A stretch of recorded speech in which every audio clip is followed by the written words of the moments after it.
Salut à toi jeune spationaute. Aujourd'hui on se retrouve pour l'épisode 3 de Lego ID, donc si tu es prêt, eh bien on est parti.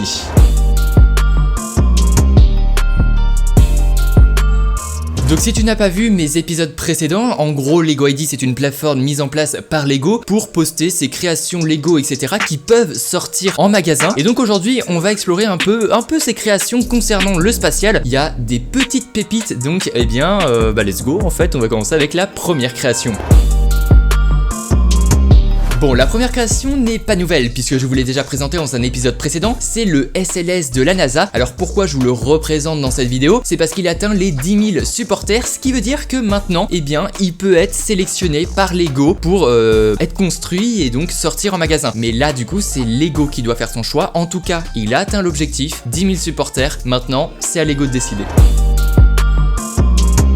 Bon, on commence avec la vraie première création de cette vidéo qui est le télescope Hubble. Alors j'étais obligé de vous le présenter, pourquoi? Parce qu'on est à 6000 supporters et surtout Hubble quoi, vraiment c'est un télescope qui a révolutionné notre vision qu'on a de l'espace. Donc cette maquette en Lego est environ estimée à 1000 pièces avec une maquette de 1/42e, ce qui est pour Hubble pas vraiment, c'est pas énorme, je pense que c'est pas une maquette extrêmement grande. Le successeur de Hubble, James Webb, devrait être lancé en octobre 2021, ce qui risque d'être encore supérieur en termes d'observation et franchement j'ai très hâte.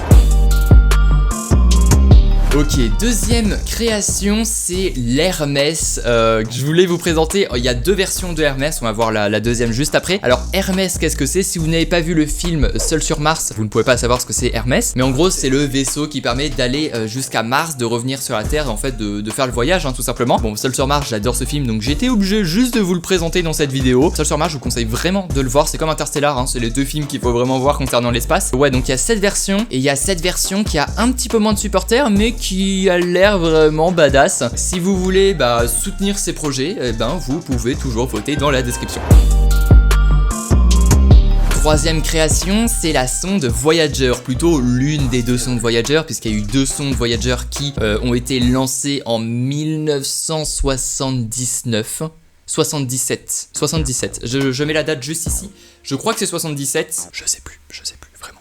Bon, la création est extrêmement fidèle aux vraies sondes Voyager. Les deux sondes Voyager, c'était des jumelles. Les sondes Voyager, elles ont comme but d'aller le plus loin possible. Donc là, elles sont à la frontière du système solaire. Je crois qu'elles sont sorties du système solaire. C'est des sondes qui ne sont jamais allées aussi loin. Avec qui on a encore contact, hein, parce qu'il y a des sondes Pioneer aussi qui sont allées extrêmement loin. Mais on ne sait pas ce qu'elles sont devenues. Vraiment, elles sont décédées, je crois, vraiment. Donc bref, si vous voulez soutenir ce projet, eh bien, le lien est aussi dans la description. Bon, le Starship SN8, est-ce que j'étais obligé de vous le présenter? Absolument, vraiment, parce que le design est absolument dingue. On a les trois Raptors juste ici. Alors, le SN8, si vous ne connaissez pas le SN8, ça me fait beaucoup de peine, c'est-à-dire que vous ne suivez pas mes Astro News, et ça, c'est... Bon, du coup, le SN8, c'est un prototype du Starship. Le Starship, c'est le futur plus grand lanceur de la société d'Elon Musk, SpaceX. Et donc là, ils l'ont refait en Lego et c'est plutôt stylé. On a eu le vol du SN8 récemment. C'était, j'ai plus la date, hein, mais voilà, il y a eu le vol du SN8. Donc ce truc-là, a volé. On est à 185 supporters pour 419 jours restants. Donc je sais qui va aller voter. Mathias, s'il te plaît, va voter. Vous l'avez vu dans le titre, dans la miniature, l'Ariane 5. En Lego, c'est trop stylé en fait. La réalisation, la fidélité à l'Ariane 5. Là, j'ai envie de l'acheter actuellement là, mais on est qu'à 1419 supporters et ça c'est assez triste. Mais il reste 500 jours et on y croit. J'ai envie de la prendre. Là, elle est là, actuellement. Là voilà, je vous l'affiche là. Ça va être très long à faire revenir. Énorme.